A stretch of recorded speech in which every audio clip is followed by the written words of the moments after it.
आज का हमारा टॉपिक है इंट्रोडक्शन टू एरोमेटिक हाइड्रोकार्बन्स। आज का जो लेक्चर है वो इंट्रोडक्टरी होगा कि एरोमेटिक हाइड्रोकार्बन्स असल में होते क्या हैं। एरोमेटिक हाइड्रोकार्बन्स की हमने बात करनी है, तो शुरू करने से पहले मेरी रिक्वेस्ट है कि आप मेरे चैनल को लाइक करें, शेयर करें, सब्सक्राइब करें और बेल आइकन पे क्लिक करें ताकि आपको नई आने वाली वीडियोस की नोटिफिकेशन मिलती रहे। तो आते हैं टॉपिक की तरफ। एरोमेटिक हाइड्रोकार्बन्स को हम डिस्कस कर रहे थे कि एरोमेटिक जो है ये ग्रीक वर्ड है। ग्रीक वर्ड अरोमा से निकला है जिसका मतलब होता है फ्रेग्रेंट, ओडोर। इन कंपाउंड्स के पास, इन एरोमेटिक कंपाउंड्स के पास एक अपनी कैरेक्टरिस्टिक जो है ओडोर होती है। लेकिन वक्त के साथ साथ ये भी रियलाइज़ हुआ कि बहुत से ऐसे एरोमेटिक कंपाउंड्स हैं जिनकी फ्रेग्रेंट नहीं है और बहुत से ऐसे कंपाउंड्स हैं जो एरोमेटिक नहीं है लेकिन उनके पास फ्रेग्रेंट है। तो ये चीज़ जो है उसे हम डिफ्रेंशिएट नहीं कर सकते कि ये एरोमेटिक हाइड्रोकार्बन्स हैं या नहीं। दूसरी बात करते हैं। दूसरी बात ये कि इनका जो है जो मॉलिक्यूलर फार्मूला होता है उसका लो हाइड्रोजन टू कार्बन रेशियो होता है। अब लो हाइड्रोजन टू कार्बन रेशियो से क्या मुराद है, ये जिस तरह अल्केन की फैमिली में मीथेन जो है वो सबसे सिंपलेस्ट जो है वो मेंबर होता है, उसी तरह और अल्कीन और अल्काइन में जो है इथाइन और इथीन जो है वो सिंपलेस्ट मेंबर होता है जिसकी रेशियो सबसे कम होती है। उसी तरह एरोमेटिक हाइड्रोकार्बन्स हैं जिनकी रेशियो सबसे कम होती है। अब अल्केन का अगर जनरल फार्मूला होता है CnH2n+2, अगर हम C6H12+14 हो जाएगा, ये अल्केन बन जाएगा। और अगर हम अल्कीन का फॉर्मूला लगाएं तो वो होता है CnH2n, तो ये हो जाएगा 12। और अगर हम अल्काइन का लगाएं तो वो होता है ये फॉर्मूला और उसके मुताबिक ये यूं बन जाएगा। तो इनकी जो रेशियो अब निकाल लेते हैं। पहले इसकी निकालते हैं, इसकी ये रेशियो बन रही है अल्केन की। इसकी निकाल लेते हैं, इसकी रेशियो ये बन रही है और इसकी निकालें तो इसकी रेशियो ये बन जाएगी 3:5। तो अब हम अगर इस जो है मॉलिक्यूलर फार्मूले की रेशियो निकालें तो वो सबसे लो है। तो एरोमेटिक हाइड्रोकार्बन्स का यानी सबसे सिंपलेस्ट जो है मेंबर वो C6H6 होगा क्योंकि इसकी रेशियो सबसे सिंपलेस्ट है। बाकी सारे जो हैं हमने जनरल फार्मूला लगा के चेक किया, अल्केन के फार्मूला लगा के चेक किया, ये इस 6 से 14 ज़्यादा है, इसकी रेशियो भी 3:7 नहीं कर रही है। अल्कीन का लगा के हमने इसकी जो है कैलकुलेशन की तो 3:4 आ रहा है, ये भी बड़ा है।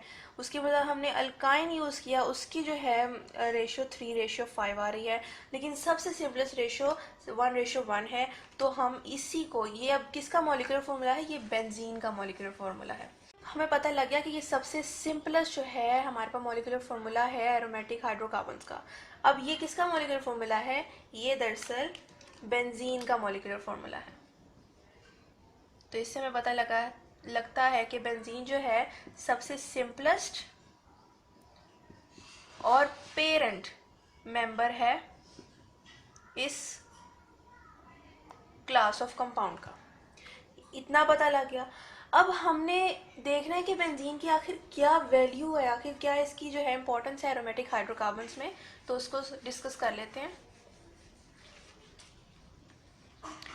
जब भी हम एरोमेटिक कंपाउंड्स को जिनका हाई मॉलिक्यूलर फार्मूला होता है, हाई मॉलिक्यूलर फार्मूला होता है जिन एरोमेटिक कंपाउंड्स का, उनकी जब डिग्रेडेशन करते हैं, ब्रेक डाउन कह लें, तो जो सिंपलेस्ट जो हम वो प्रोड्यूस कर रहा होता है कोई भी एक कंपाउंड, वो बेंजीन होता है। बेंजीन होता है या तो उसके डेरिवेटिव्स होते हैं। बेंजीन के डेरिवेटिव से मुराद जो कि बेंजीन से बने हों कंपाउंड्स, उनको। तो जब भी हाई मॉलिक्यूलर जो जिनका मैस होता है उनके एरोमेटिक हाइड्रोकार्बन्स की जब डिग्रेडेशन की जाती है, ब्रेकेज की जाती है, तो फिर बेंजीन ही नतीजे में सबसे सिंपलेस्ट बनता है। और इसीलिए ये कंसीडर किया गया कि एरोमेटिक हाइड्रोकार्बन्स में जो है वो 6 कार्बन यूनिट जो है वो आ रहा है, ऑब्जर्व किया गया, जो कि बेंजीन होता है। 6 कार्बन यूनिट इसको कहा गया है एरोमेटिक कंपाउंड्स का, क्योंकि सारे एरोमेटिक हाइड्रोकार्बन्स डिग्रेडेशन में बेंजीन ही दे रहे हैं एज अ कंपाउंड। मज़ीद डिस्कस करें तो अब कुछ ऐसे एरोमेटिक कंपाउंड्स, अब बेंजीन की बात कर लेते हैं पहले, कि बेंजीन का थोड़ा सा इंट्रोडक्शन होना चाहिए ताकि हम एरोमेटिक हाइड्रोकार्बन्स को मज़ीद डिस्कस कर सकें। इनका एक अपना स्ट्रक्चरल फीचर्स होते हैं, करेक्टरिस्टिक। ये इनकी शेप हेक्सागोनल होती है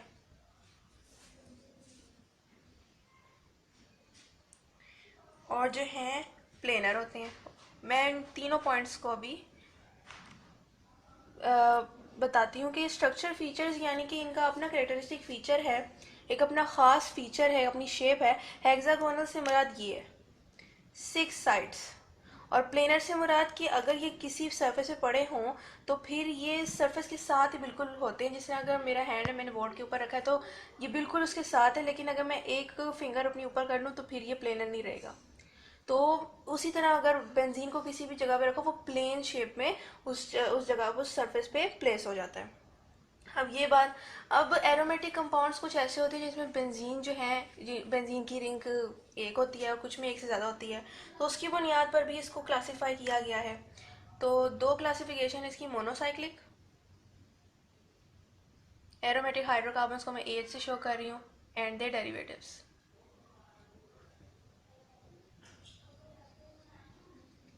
ये वो एरोमेटिक हाइड्रोकार्बन्स हैं जिसमें सिर्फ 1 बेंजीन रिंग जो है मॉलिक्यूल में प्रेजेंट होती है। ये एक सिंपलेस्ट बात है, जिस तरह के बेंजीन और उसके डेरिवेटिव्स हो गए। बेंजीन खुद एक जो है, एक तो खुद रिंग है ना, और उसके डेरिवेटिव जो हैं, डेरिवेटिव्स यानी कि जो बेंजीन से बने। अब ये टॉलिन बनाया मैंने, देखिए एक ही बेंजीन रिंग इधर बन रही है, यहाँ पर भी एक ही बेंजीन रिंग बन रही है। डेरिवेटिव्स हैं बेंजीन के, बेंजीन से बनने वाले कंपाउंड्स जिनमें बेंजीन शामिल होता है। ये फिनॉल है,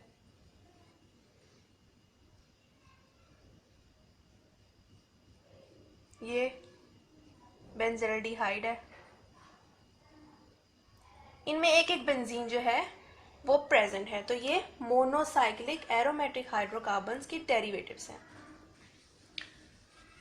ये एग्जाम्पल हो गई। अब हम आते हैं पॉलीसाइक्लिक एरोमेटिक हाइड्रोकार्बन्स की तरफ। ये भी उसी की तरह, बस इसका ऑपोजिट है कि उसमें एक से ज़्यादा जो हैं वो 2 और मोर बेंजीन रिंग मौजूद होती हैं।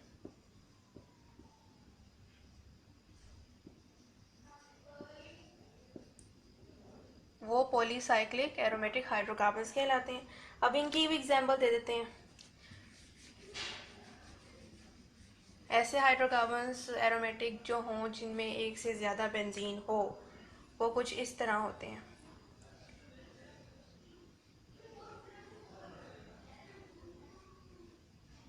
ये एक से ज़्यादा है, तो इस तरह के जो स्ट्रक्चर्स होते हैं इनको कहा जाता है पॉलीसाइक्लिक एरोमेटिक हाइड्रोकार्बन्स। लेकिन ये भी 2 तरह के मज़ीद होते हैं।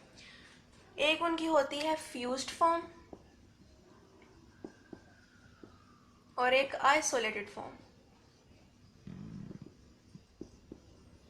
अब इन दोनों को डिस्कस, ये भी बहुत सिंपल है। फ्यूज फॉर्म को पहले डिस्कस कर लेते हैं। कुछ ऐसे बेंजीन रिंग्स होते हैं जो आपस में ऑर्थो पोजीशन पर जो हैं वो फ्यूज़ हुए होते हैं। अब मैं आपको पहले बता दूं कि इसको डिस्कस करने से पहले मैं आपको कुछ बता दूं कि बेंजीन ये है। अगर कोई सब्स्टिट्यूट यानी कि बाहर का कोई एक मॉलिक्यूल जो है यहाँ अटैच होगा, यहाँ, तो ये ऑर्थो पोजीशन है, यानी carbon two carbon adjacent carbon पे। लेकिन अगर कोई 2 सब्स्टिट्यूट बेंजीन पर अल्टरनेटिवली अटैच हो, एक कार्बन को छोड़ के अटैच हो, तो इसको तो हम ऑर्थो कहेंगे। जो एडजेसेंट कार्बन पर अटैच है इसको हम कहेंगे मेटा, जो अल्टरनेटिवली अटैच है सब्स्टिट्यूट बेंजीन के साथ। और जो ऑपोजिटली अटैच होंगे, एक इधर और एक ऑपोजिट साइड पे नीचे, तो उसको हम पैरा जो हैं कहेंगे। और जब भी, अब जाहिर है कि एक से ज़्यादा बेंजीन के साथ जब भी लगते हैं सब्स्टिट्यूएंट तो उनको ज़ाइलीन कहा जाता है। और जो होते हैं बेंजीन, बेंजीन के जो हैं यहाँ पर भी एच, यहाँ पर भी एच, यहाँ पर भी एच, यहाँ भी ये 6 हाइड्रोजन लगे होते हैं। तो किसी और के साथ जो है बॉन्ड बनाने के लिए, जिस तरह ये था, अभी मैंने बताया टोलीन यही है, तो उसको अपना एक एच रिप्लेस करना पड़ता है और CH3 लगाना पड़ता है। तो C6H6 वाला फॉर्मूला C6H5 से रिप्लेस हो जाएगा और C6H5 को हम बेंजीन नहीं फिर फिनाइल बोलते हैं। और फिनाइल अगर सब्सटीट्यूटेड हो, सब्सटीट्यूट के तौर पे यूज़ हो रहा हो, तो उस सब्सटीट्यूटेड फिनाइल ग्रुप को हम एरियाइल ग्रुप बोलते हैं। बेंजीन भी एक एरियाइल ग्रुप है लेकिन इनको फिनाइल बोलते हैं क्योंकि इसका मॉलिक्यूलर फॉर्मूला जो है उसमें एक हाइड्रोजन कम हो जाता है। तो अब ये मैंने बता दिया कि ऑर्थो, पैरा और मेटा कौन सी पोजीशंस होती हैं, अल्टरनेटिव, एडजेसेंट एंड ऑपोजिट। तो यहाँ पर जो है, जो ये दो बेंजीन जो है आपस में अटैच हैं, कौन से कार्बन पे, एडजेसेंट कार्बन पे ना। तो दोनों कार्बन में, दोनों बेंजीन रिंग्स में एक एक कार्बन जो है वो कॉमन है। तो ये, इसको हम कहते हैं नेफ्थलीन, और ये फ्यूज्ड है आपस में। एक और बना के दिखा देते हैं हम, एक इधर अटैच होगा, ये है फिनेंथरीन। इससे जो फ्यूज्ड होते हैं और ऑर्थो पोजीशन पे जो है एडजेसेंट रिंग्स जो है आपस में, उन्होंने कार्बन जो है उनका जो है कॉमन कार्बन जो है उन्होंने उनसे बॉन्ड बनाया होता है, वो होते हैं फ्यूज्ड फॉर्म इनकी। और आइसोलेटेड फॉर्म कौन सी होती है, जिसमें दो बेंजीन आपस में अलग अलग प्रेजेंट होती हैं, जैसे कि ये। अब ये मैंने बताया कि बेंजीन को हम फिनाइल क्यों कहते हैं, क्योंकि एक इसमें से निकल जाता है हाइड्रोजन दूसरे से बॉन्ड बनाने के लिए। तो ये दो फिनाइल है तो इसको हम कहेंगे डायफिनाइल। तो इस तरह जो आइसोलेटेड फॉर्म होती है उसको हम यूज शो करते हैं। और इसकी एक और एग्जांपल ये भी है जिसके साथ हमने एक सब्स्टिट्यूएंट अटैच कर दिया।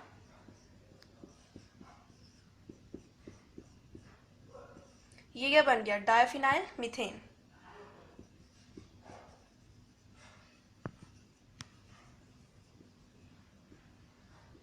ये थी हमारी क्लासिफिकेशन जो कि बेंजीन रिंग की नंबर पे मुश्तमिल थी कि जितने बेंजीन रिंग के मॉलिक्यूल होंगे उसके मुताबिक जो है मोनोसाइक्लिक या पॉलीसाइक्लिक होगी। और उसकी मजीद जो है दो टाइप्स थी, एक फ्यूज और एक आइसोलेटेड फॉर्म। तो मुझे उम्मीद है कि आपको बेंजीन का जो है अंदाज़ा हो गया होगा कि ये इसकी इंट्रोडक्शन जो है समझ आई होगी एरोमेटिक हाइड्रोकार्बन्स की, जिसमें बेंजीन रिंग जो है उनका होना लाजमी है। एरोमेटिक हाइड्रोकार्बन्स का यूनिट ही बेंजीन रिंग है, यानी 6 कार्बन यूनिट। तो ये बात याद रखना ज़रूरी है। तो कुछ ऐसी इसमें बातें हैं जो याद रखना ज़रूरी हैं, इस टॉपिक से जो है इंपॉर्टेंट हैं। तो मुझे उम्मीद है कि आपको मेरा ये इंट्रोडक्टरी लेक्चर जो है एरोमेटिक हाइड्रोकार्बन्स पर समझ आ गया होगा। मैं मज़ीद भी यूज़फुल वीडियोस तरह की अपलोड करती रहूँगी। आप बस मेरी वीडियोस को देखते रहें और लाइक करें, शेयर करें, सब्सक्राइब करें। शुक्रिया, अल्लाह हाफ़िज़।